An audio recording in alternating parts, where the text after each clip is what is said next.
And I'm gonna tell y'all the truth about Canelo. Easy, man. Cakewalk, easy. Y'all sitting up here, y'all praising this dude was nothing. Oh, bro, I know Crawford, and he's different. And see, the only thing different here is Canelo is not a bigger guy at that weight. He's not like he's standing 6'1", 6'2" like before.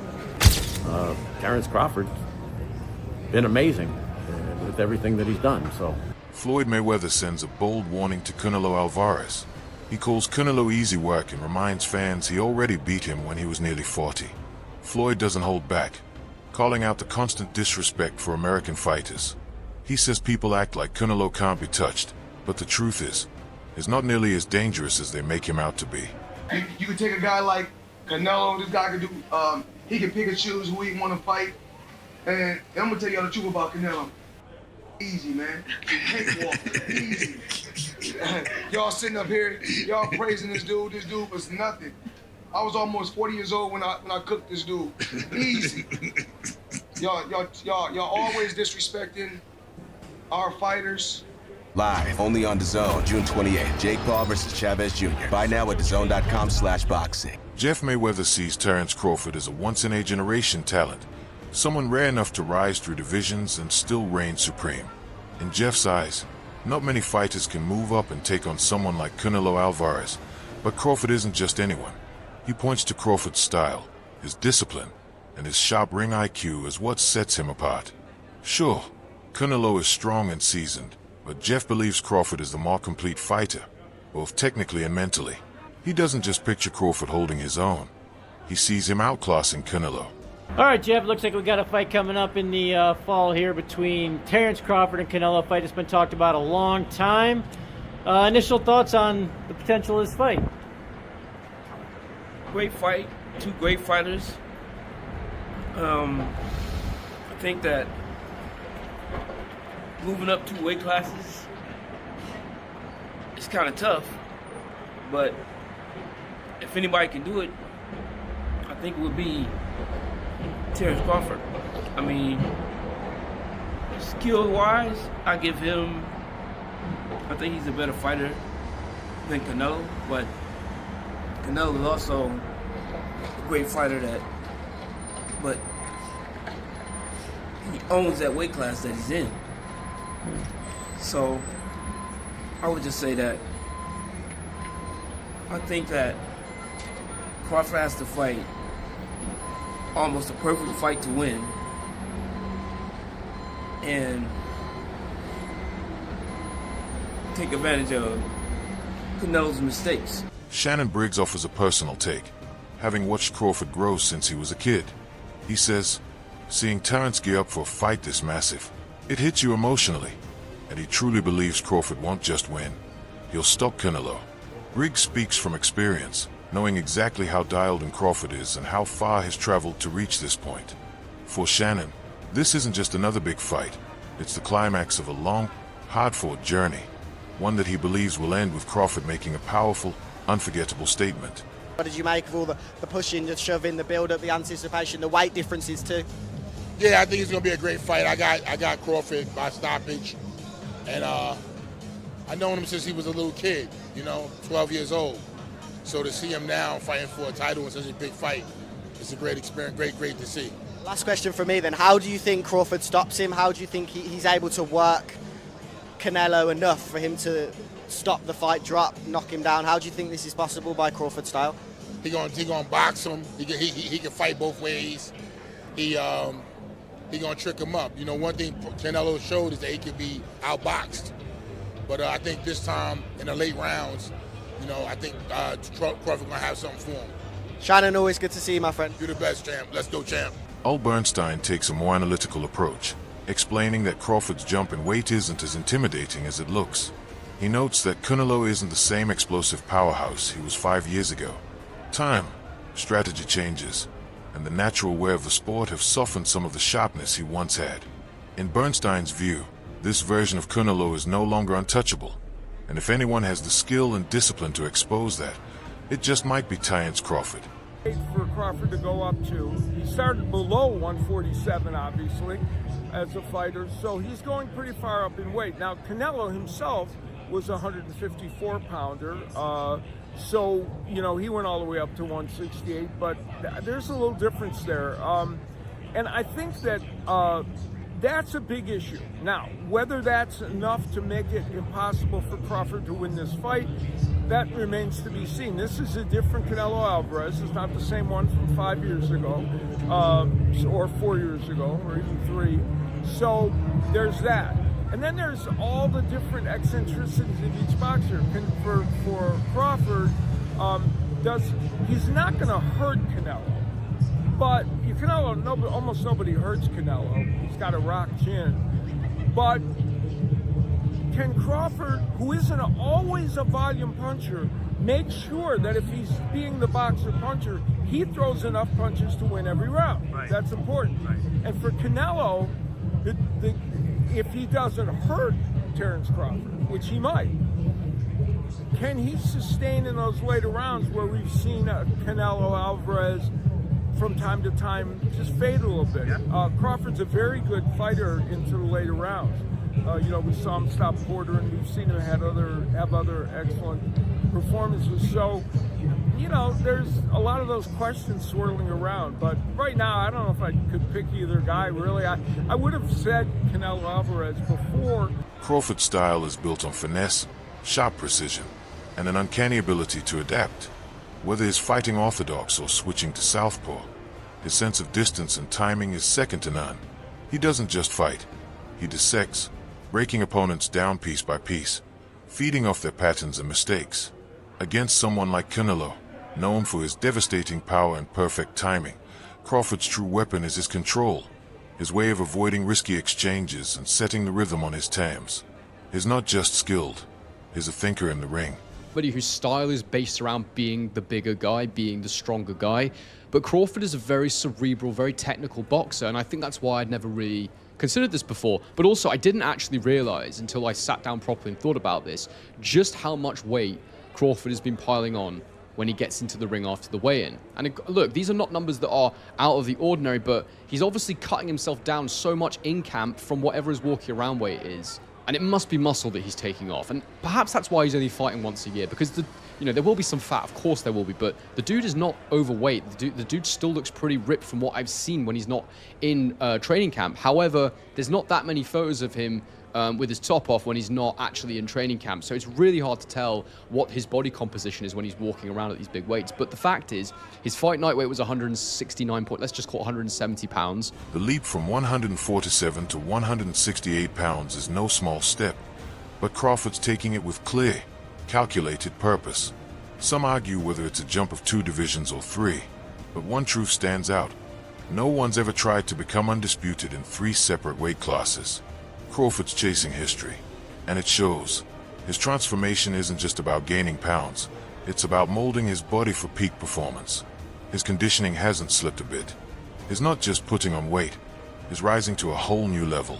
69 let's just call it 170 pounds, which is huge, absolutely huge for a 154 pounder. Especially, it's just shocked me that he's come up from 135 and now he's still putting on that much weight. He's rehydrating that much at 154. And indeed, to bring us even closer to the modern day, the thing that was posted, and again, this is the second time we've seen this, is why I'm kind of thinking there's a bit of a theme here with Crawford posting his weight when he's not actually in full training camp. On February the 9th, 2025, he posted an Instagram story, and he showed himself weighing 186 pounds on a gym scale. Now, that's so much bigger than I imagined Crawford would be. I never thought this guy would walk around at 186 pounds. Which for anyone who needs the conversion is just over 84 kilograms. And now look, it's not an unthinkable weight for someone, but for someone who has fought as low as Crawford has, who is generally as lean and as in shape as Crawford is, that's a lot of weight. I've tried to find photos of Crawford from around that time, and I can't really dig anything out to show you what he was looking like at that weight. But that's pretty big. And there was a bit of a joke in the Piers Morgan interview I noticed and I clocked, where Piers asked him what he was weighing right now. He said, I weigh 155 pounds. And I just thought to myself, there's absolutely no chance. Why would he bulk up and then in the space of just over 4 months cut the best part of 31 pounds? Like, that makes no sense. So he was definitely joking about that, just like he was joking about only earning 10 million for this fight. So when he fights Canelo, he's going to be at the super middleweight limit, which is 168 pounds. So when you look at that, you sort of go, okay, well, that's an 18-pound weight cut, which is not bad at all. But 186 is his walking around weight. So what will his weight be that he actually cuts from to make 168? David Benavidez has never been one to hold back, and his accusation against Canelo, hinting at possible steroid use, has stirred the pot once again. He says there's no doubt in his mind, casting a dark cloud over Canelo's physical dominance. Though unproven, claims like these tap into long-standing doubts about Canelo's conditioning and how he's managed to maintain his edge, especially now, as he grows older and steps in against lighter, but technically sharper opponents like Crawford.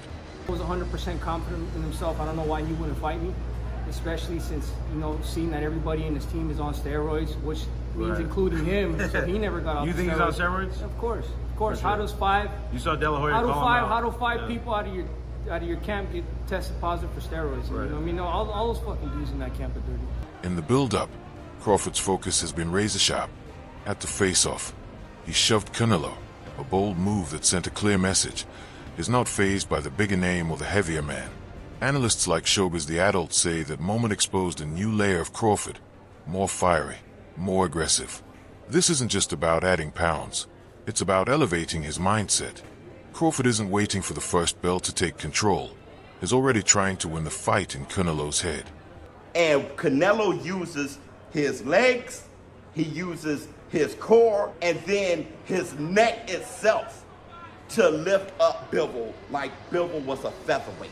That is a huge representation of how strong Canelo is. When you look at his workouts, you can tell why he was able to do that. All these damn neck exercises that I wouldn't dare do. Okay, that stuff looks painful. The squatting and all that stuff that he's doing is exactly why Canelo Alvarez, honestly, is a strong fighter. He tried to do it again with William Skull. William Skull shook out of it, but he is a bull. Listen, Terence Bud Crawford is strong. He is, okay? And he understands leverage, and he understands those things because he wrestled. Honestly, very true. But Saul Canelo Alvarez is also extremely strong. Now, let me know how you feel in the comments below. We're in the zone, war room. Antonio Tava makes it clear this fight won't be decided by weight alone. He dismisses the idea that Canelo's size makes him some unstoppable force, pointing out that in the ring, it's skill that truly matters. Tava says if the sharp, hungry Canelo who beat Caleb Plant shows up, then he's got a shot. But if the slower, more calculated version walks in, Crawford will find the cracks and take full control. About this before, you know, Crawford and Canelo. Bud County.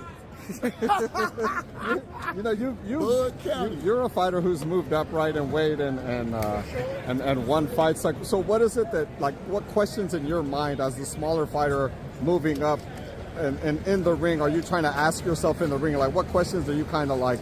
No, bro, I know Crawford, and he's different. And see, the only thing different here is Canelo is not a bigger guy at that weight.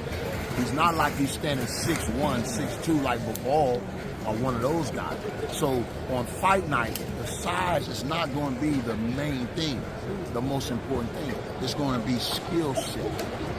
And both of them coming with their skill set. But what I haven't seen lately is the opponents that Canelo is facing. Those guys aren't going to get him ready for a guy like Crawford. So Canelo is going to have to go back to that grind and turn back the hands at times too.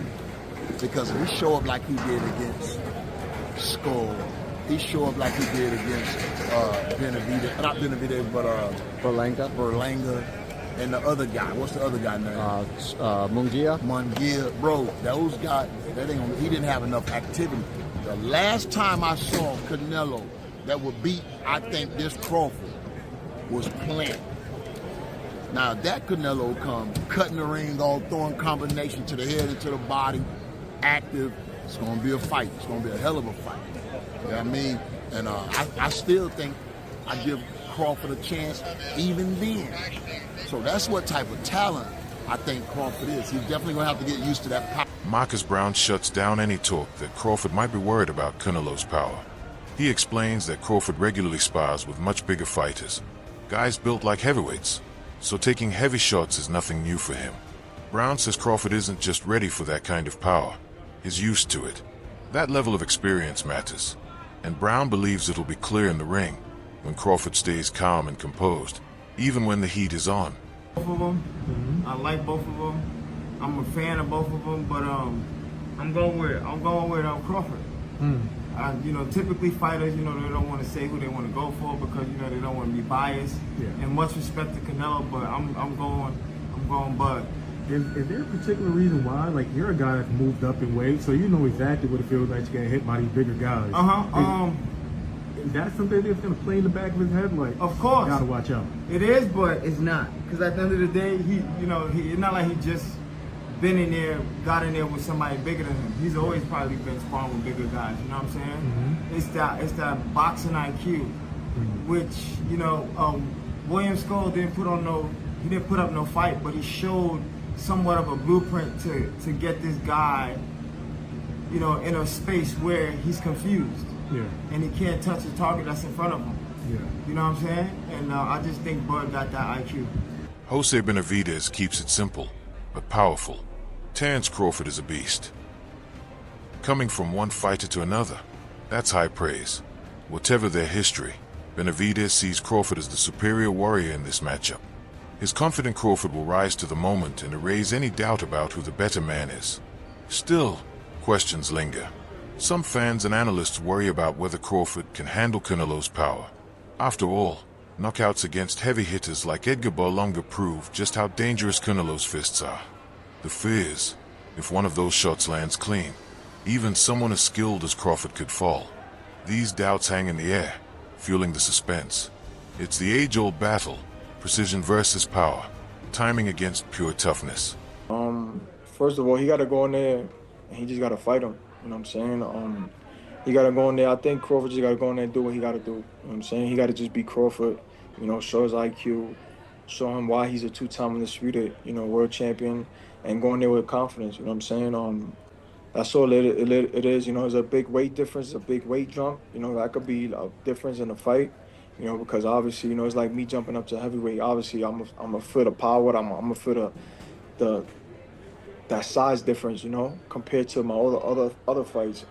So I just think that he got to go in there and just be himself. And I said, if he loses, you know, we'll just all know that, hey, you know, he just jumped up 2 weight classes to be great. You know what I'm saying? It's not, he can't really, he's testing himself. He's testing himself a great fighter. So, and I don't doubt him, you know, I don't got no doubt in my mind. You know, he's a 2-time undisputed world champion for a reason. So, you know, and I don't think none's gonna phase him in that fight. You know what I'm saying? Maybe the power, maybe the size. You know what I'm saying? And you know, Canelo, he's not knocking Canelo out. So, he just got to go in there just IQ. Would you lean towards Canelo still in that fight? I got faith in him. I think Crawford could do it. You know what I'm saying? I think he could do it. Just like I said, just the size. The only shit that throws the fight off is the size and, you know, obviously the power. And Canelo's IQ too, because Canelo got IQ. You know what I'm saying? And Canelo fought a lot much bigger guys, you know. So I know the Crawford's power ain't gonna phase him. I know Crawford's size ain't gonna phase him either. You know what I'm saying? So, but for me, I think it's a 50-50. Another knock on Crawford is the claim that his resume lacks elite names. Even Canelo questioned who Crawford has truly faced at the highest level. Crawford's answer was short, but it spoke volumes. In his eyes, Canelo will be the first elite test, and that's exactly how he planned it. He's been building his record patiently, waiting for the right moment to step into the fire. This fight isn't just about titles. It's about legacy, about proving, once and for all, who really belongs on top. This is why people are disliking Canelo. He's a 2-time undisputed champ, and people are quick to say he doesn't want to fight people. He's ducking people. He's only fighting easy fighters. That's the reason why he keeps winning. Well, let's look at his resume. 23-0, 22-0, 43-0, 35-1, 32-5, 42-1, 19-0, 21-0, 30-0. If these people were so easy, haven't they lost prior to fighting Canelo? When Canelo asked him, "Who have you fought?" Crawford couldn't even name one person that was a great fighter. So why don't fans say that about Crawford? The truth is that when someone wins too much and they keep winning over and over again, that's when people want to see you lose. Why do you think they always bring up the Bivol fight? Do you realize that he moved up in weight to light heavyweight to fight their best champion? Canelo's fighting easy people. Well, it's different when you make it look easy. Canelo has been fighting all these people, and when he wins, he makes it look easy. And people are quick to judge and say, well, he's only fighting easy fighters. But you're not seeing him train. You don't know how many hours he's investing into his training daily. It's easy for you to say outside the ring. Do you realize before he became undisputed, every single person he had to beat had a world title? They had a title for a reason. So he was picking and choosing, I need to fight this champion and beat them all. But what are your honest thoughts? Do you truly believe Crawford has what it takes to finally dethrone Canelo? But don't forget to follow for more news and finance information. God bless. Veteran broadcaster Jim Gray brings a measured perspective. He praises Crawford's brilliance, his spotless record, his dominance in every division he's stepped into. But he also gives Canelo his due, recognizing him as the greatest Mexican fighter of this era. For Gray, this isn't a mismatch or a one-sided story. It's a true 50-50 clash, a rare kind of showdown, where both men's greatness will face the ultimate test. In Canelo and Crawford, who do you expect to be just a little greater on September 13th? You know, it's so hard to tell, but the bigger man, I mean, I don't want to get hit by Canelo ever. And when you've weighed so much less, I mean, I don't know what Terence will come into the ring, but you know, he's coming up in weight significantly, and, you know, that seems to me would favor Canelo. By the other token, you know, Terence Crawford been amazing with everything that he's done. So I can't pick a winner. If I did that, I'd just run into the casino right now and bet and wouldn't even look at the fight and then just go cash my ticket. But I don't know. When you start predicting these things, nobody knows. And anybody who tells you they know, they're just BSing you. Do you consider Canelo even a little greater than Chavez, who you interviewed and covered? I do. Why is that? It's harder to win now.